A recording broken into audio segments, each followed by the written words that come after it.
This is the story of Daniel Ashworth and his wife Olivia Ashworth. They'd built something that looked from the outside like a life well constructed a house on Mercer Lane. 2 cars in the driveway. A marriage that had survived 14 years by the sheer momentum of shared habit. But momentum is not the same as direction, and for a long time, neither of them had stopped to ask where exactly they were going. Daniel was a man who noticed things and said nothing. Olivia was a woman who felt everything and translated it into action, often before the feeling had been properly understood. The tension between them was never loud. It lived in the pauses between sentences, in the way she'd reach for her phone when he started talking about work, in the way he'd agree to things he didn't mean and resent her for not knowing the difference.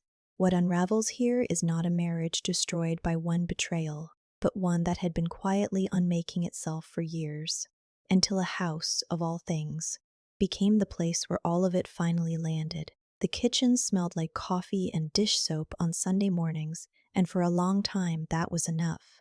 Daniel had a routine he'd developed without intending to. Up at 6:15, coffee started before Olivia woke. The newspaper folded to the crossword even though he rarely finished it. He told himself it was consideration. Maybe it was. Or maybe it was the kind of care that had become so automatic it no longer required feeling anything at all.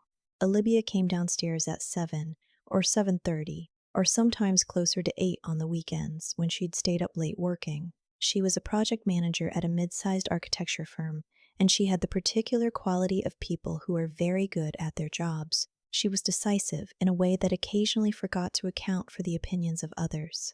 Daniel knew this about her. He had, at some point early in the marriage, found it attractive, the confidence. The way she walked into a room already knowing what she wanted. "The Hallorans are having people over Friday," she said one Sunday, not looking up from her phone. "I said we'd go." Daniel poured himself a second cup. "I have the Brennan file on Friday." "You always have something on Friday." "That's because people schedule things for Friday." She looked up then, briefly, the way you look at a mildly interesting piece of mail before setting it aside. "I already told them yes." He didn't argue. He rarely did, and she had long since stopped reading his silence as agreement. It was simply what Daniel did. He absorbed things. He accommodated.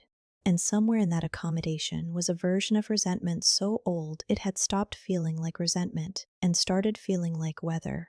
The house itself was the third character in their marriage, though neither of them thought of it that way. They'd bought it 11 years ago, when the market was slightly kinder and they were still operating on the assumption that their life together was something they were building rather than something they were managing. It was a colonial on a quiet street. 3 bedrooms, original hardwood floors that creaked pleasantly in certain places.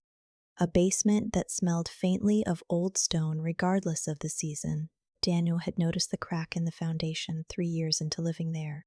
A thin thing running diagonally from the northeast corner, hairline at first. He'd had a structural engineer friend named Marcus Telford come by informally, not officially. Nothing documented, and Marcus had looked at it for a long time without saying much. Then he'd said, "It's moving. Not fast, but it's moving." Daniel had thanked him and not mentioned it to Olivia. That omission was not, as he would later try to explain to himself, malicious. At the time, he told himself he was waiting until he knew more. Then he told himself it was probably fine. Then enough time passed that bringing it up felt like an admission of something he couldn't quite name: negligence. Maybe. Or the particular cowardice of men who avoid difficult conversations until the conversations become unavoidable. They had a dinner party that February. Olivia's colleagues mostly. Daniel moved through the evening the way he'd learned to. Present enough to be polite, invisible enough to avoid being asked questions he didn't feel like answering. He watched Olivia across the room, animated in a way she rarely was with him anymore. Hands moving when she talked, that full laugh she had when something genuinely surprised her. He couldn't remember the last time he'd surprised her. Afterward, when the guests had gone and the dishwasher was running and Olivia was going through her emails at the kitchen table, Daniel stood at the back window and looked at the yard in the dark. The oak tree near the fence line had grown significantly in the last few years. Its root system, Marcus had mentioned, was something to watch. "Good night?" Olivia asked, not looking up. Fine, Daniel said. She nodded, typing. He stood at the window a little longer, then turned off the light above the sink and went upstairs. That was, more or less, how their evenings went. Not unhappy, exactly. Just somewhere on the long, quiet road between happiness and its absence, moving slowly enough that neither of them had to acknowledge how far they'd already traveled. It was Olivia's friend Carrie Denton who first said it out loud, though she said it the way people say things they've been thinking for a while, casually, in the middle of something else, as if it had just occurred to her. You seem like you're somewhere else lately. They were at lunch a place near Olivia's office that had good soup and too many exposed brick walls, and Carrie was looking at her with that particular expression of concerned affection that Olivia usually found reassuring and today found slightly suffocating. Work is heavy right now, Olivia said. It's not a work thing. Carrie stirred her water with a straw. Is everything okay with Daniel? Olivia considered the question the way she considered most personal questions. She sorted through possible answers, identified the one that was true enough not to feel like lying, and offered it. We're fine. We're just in a quiet stretch. Carrie nodded, unconvinced. Olivia changed the subject, but on the drive back to the office, she found herself sitting with the question longer than she'd intended. Is everything okay with Daniel? The honest answer was that she wasn't sure she knew how to evaluate that anymore. He was there. He was functional. He made coffee and showed up to the things she scheduled, and never raised his voice, and never did anything she could point to and call a problem. That was the thing about Daniel. He didn't create problems. He simply withheld himself, gradually and politely, until she'd started to feel like she was sharing a house with someone who was only partially present. She had been, she realized, trying not to think about this for some time. That evening, she came home to find him on the back porch with a beer, the Sunday newspaper from 3 days ago folded on the railing beside him. He looked up when she opened the door. There's chicken in the fridge, he said. I wasn't sure when you'd be back. Meeting ran long. She set her bag down just inside the door and came to lean against the doorframe, not quite stepping outside. How was your day? Slow. He took a drink. Brennan called again. The file from Friday? Yes. She had forgotten about that entirely. She had also, she realized, not asked him how Friday had gone. The evening she committed them to the Hallorans without consulting him. The realization arrived quietly, the way uncomfortable realizations tend to when you're not looking for them. Did you end up going into the office? I did the call from here. He looked at the yard. The oak tree's shadows stretched long and irregular across the grass in the late afternoon light. I never asked you about that, she said. The Halloran thing. It was fine. I mean, I just told them yes, without checking. He was quiet for a moment. It's okay, Olivia, but the way he said it was the way people say things are okay when they have decided, for reasons of exhaustion or self-preservation, not to press the matter further. She knew the sound of that. She understood now, been hearing it for years, and classifying it as agreement. She went inside to change her clothes. Later that night she couldn't sleep. She lay in the dark listening to Daniel's breathing. He'd always been able to fall asleep quickly, another thing she'd once admired and now found vaguely alienating, and she tried to locate the moment when the distance between them had become something structural rather than situational. She couldn't find it. That was the problem with gradual things. They don't announce themselves. They simply accumulate, like sediment, until one day you look down and realize the floor is several inches higher than it used to be. She thought about what she wanted, not from Daniel specifically, more broadly. She wanted to feel like someone's first thought, not their managed obligation. She wanted conversations that had texture. She wanted someone who would argue with her occasionally instead of simply withdrawing. She was so focused on what she wanted that she did not stop to ask what she had stopped offering. It was 2 weeks later that she found the folder. Daniel had left his laptop open on the kitchen table. Uncharacteristic. He was usually careful with his things, and she hadn't meant to look. But the document was right there on the screen, a PDF from a structural engineering firm. She would not have thought much of it, except for the date. 4 months ago. and the summary paragraph visible at the top of the page used words like significant lateral movement and foundation compromise and remediation estimate, followed by a number that she had to read twice. She stepped back from the table as if it had shifted slightly. She closed the laptop, picked up her bag, and left for work without breakfast. She didn't say anything to Daniel for 3 days. She wasn't sure what she was waiting for. Some indication that he'd been about to tell her, maybe. Some evidence that this was a conversation he'd been building toward. Instead, he came home, made dinner, watched television, slept beside her, and she sat with the number in her head like a stone she couldn't set down. I don't know, she thought one afternoon, sitting at her desk and staring at nothing. Maybe like this story. Or, she stopped, pressed her fingers against her temple. Her assistant Kyle appeared in the doorway. "You okay?" he asked. "Fine," she said. "Sorry. I was somewhere else." Kyle looked at her strangely for a moment, then let it go. On the third day, she asked Daniel about the report. She waited until Saturday morning, when there was time and no excuse to rush. Daniel was at the kitchen table with his coffee and his unfinished crossword when she sat down across from him and placed her phone between them, the photo she'd taken of his laptop screen before. Closing it, he looked at the photo. He looked at her. His expression didn't change in the way expressions change when people are caught. It changed the way expressions change when something that has been anticipated for a long time finally arrives. "When were you going to mention it?" she asked. He set down his pen. "I was working through the options. For 4 months. There are a lot of options to work through." Olivia had promised herself she would stay calm, and she did not out of composure exactly, but out of a kind of cold curiosity. She wanted to understand what she was looking at. "That number, Daniel. Do you understand what that number means for us?" "I understand what it means. Do you?" "Because if this house, the foundation, has been moving for years," he said, slowly. "Marcus looked at it back when we first noticed. He said it wasn't urgent then." "Marcus Telford? Your friend Marcus?" "Not an actual—" She stopped, reorganized. "There's no record of this. Nothing in writing until 4 months ago." "I know. Why?" He looked at his coffee cup.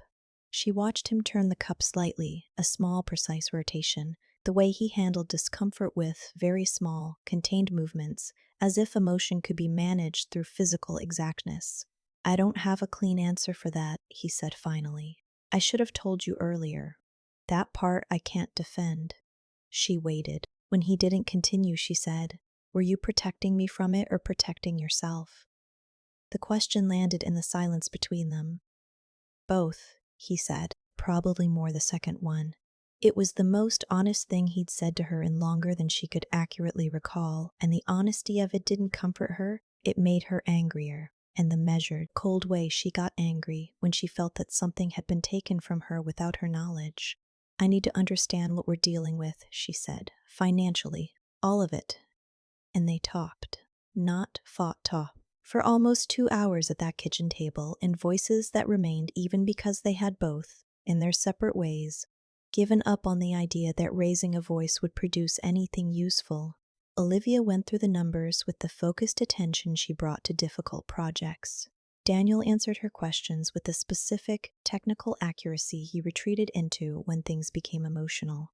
What emerged from those 2 hours was not a plan, exactly. It was more like a reckoning. The house had a problem that would cost somewhere between $68,000 and $90,000 to address properly, depending on which remediation approach they chose and how quickly the situation was deteriorating. Daniel had been consulting quietly with contractors.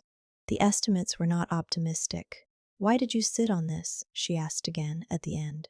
He thought about it, really thought about it, in that slow, interior way that had always either fascinated or frustrated her depending on her mood. "Because once I told you," he said, "we would have had to decide something.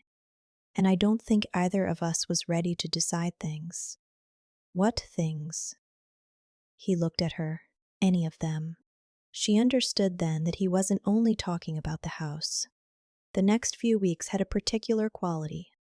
Not separation exactly, but a deliberate loosening of contact, fewer shared meals. more evenings when one of them was occupied with something that required the other to be absent. They were civil, careful, like colleagues working through a professional disagreement after hours. Olivia spoke to a lawyer. She told herself it was just to understand her options. She told herself she wasn't sure yet. Both of those things were partly true, which is to say neither was fully. Daniel, for his part, began moving money. Not dramatically, nothing that could be characterized as concealment by anyone paying close attention. But he consolidated certain accounts, closed one he'd had for years, and redistributed its contents through channels that were unglamorous and unremarkable, and very, very clean. He also called Marcus Telford and had a longer, more formal conversation, one that resulted in a dated written assessment that said, among other things, that the situation required immediate professional intervention and that delays of 6 to 12 months could significantly compound the remediation scope and cost. He filed this document. He did not show it to Olivia. The divorce took 8 months. Olivia wanted the house. She had said this early and held to it with the consistency she brought to positions she'd decided on. Her attorney was good, precise, strategic, the kind of professional who understood that divorce proceedings were often more about narrative than mathematics. Olivia's narrative was, I am the one who held this household together. I built my professional life around stability here. I deserve continuity. Daniel's attorney was quieter. He didn't contest the house. Olivia interpreted this as weakness or guilt or both. Her friend Carrie told her it was suspicious. He's letting it go too easily, Carrie said. Daniel doesn't let things go easily. He's never wanted to deal with anything difficult, Olivia said. This tracks. This was the story she told, and she told it with enough specificity and emotional logic that she came to believe it entirely, which is how self-deception usually works. It doesn't announce itself. It builds incrementally from true things, selectively arranged. What was true, Daniel had, throughout the marriage, avoided difficult conversations. What was also true, and what Olivia had carefully not examined, she had created the conditions in which those avoidances were easier than honesty. She had been decisive in ways that closed the door on his participation. She had mistaken his silence for agreement and his accommodation for contentment. And when the accommodation stopped feeling voluntary, she had been genuinely, bewilderingly surprised. She moved into the house on Mercer Lane in November. She painted the bedroom a color she'd always wanted, a deep warm gray that she found more satisfying than she'd expected. She had people over. She worked from home on Fridays and began to feel, if not happy, then at least oriented towards something that might eventually become happiness. The settlement had given her the house and a smaller portion of the liquid assets than she'd hoped for. But her attorney had framed this as a reasonable trade. The house had appreciated significantly, and its value offset the rest. Olivia agreed. She had run the numbers herself. She had not had the foundation independently assessed. The letter from the structural engineering firm arrived in January, addressed to her now, the new sole owner of record. It was a follow-up to the formal assessment from 7 months prior, informing her that the firm had completed their preliminary site plan and was prepared to move forward with remediation upon confirmation. The project timeline was estimated at 4 to 6 months. The updated estimate accounting for the progression they'd observed since the initial assessment was listed at the bottom of the second page. Olivia sat down on the kitchen floor, not dramatically. She just ran out of the will to keep standing. She sat there for a while, in the kitchen that smelled like her coffee and her dish soap now, in the house that was entirely hers, and she looked at the number at the bottom of the page and understood, with a clarity that felt almost physical, the geometry of what had happened to her. Daniel had not fought for the house. He had let her have it, and she had taken it. She called him once. 6 weeks after the letter. She had rehearsed nothing. She picked up the phone on a Tuesday evening when she couldn't sleep, and she called him, and he answered on the third ring with the particular quality of someone who had been expecting the call for some time and had prepared himself to receive it calmly. I got the assessment, she said. I know you did. The firm copied me on the follow-up. She was silent. Through the window of what had been their bedroom, she could see the oak tree in the yard, its bare branches reaching into the winter sky. You knew when we started proceedings, she said. Yes. You had the formal assessment done. Yes. And you said nothing. He was quiet for a moment, that considered pause she knew so well. You didn't ask about the house, Olivia. You asked for the house. There's a difference. She could hear him moving a chair, maybe. The small domestic sounds of wherever he was living now. She thought about asking.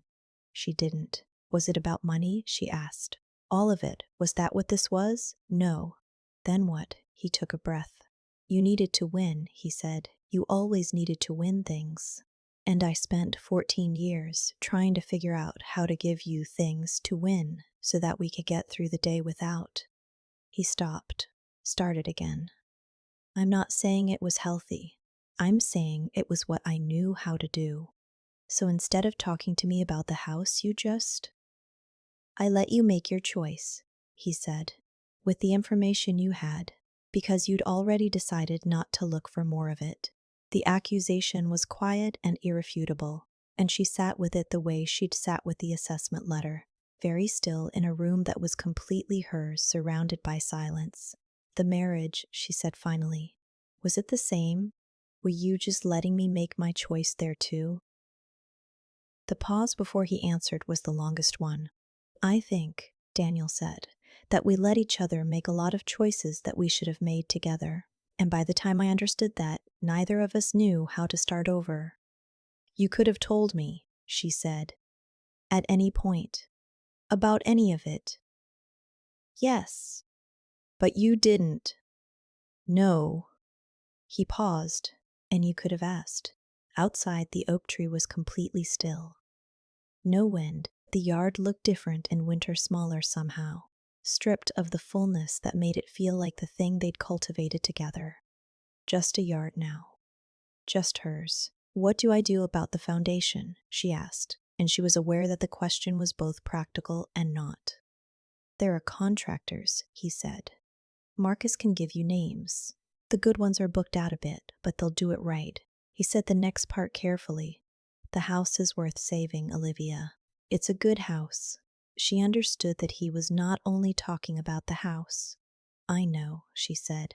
She didn't know what else there was to say after that, and neither did he, so they stayed on the line for a moment, in the particular silence of two people who have understood each other, too late and too completely. And then she said goodnight, and he said goodnight. And she set the phone down on the counter that was hers, and stood in the kitchen that was hers, and looked at the yard outside, and thought about all the things that had been accumulated here over 14 years, and how strange it was that you could win everything and still be standing alone in an empty room, listening to the quiet settling of a house that was trying, in its slow and patient way, to tell you something. She would call Marcus in the morning. She would deal with the foundation. She would stay. Not because it was easy or because she had won, but because it was the first decision in a long time that she had made with her eyes fully open. Not toward victory, not away from something, but simply toward what was true and necessary and hers to do. The house settled beneath her, the way old houses do, deeply, quietly, with the particular patience of things that have been carrying weight for a very long time.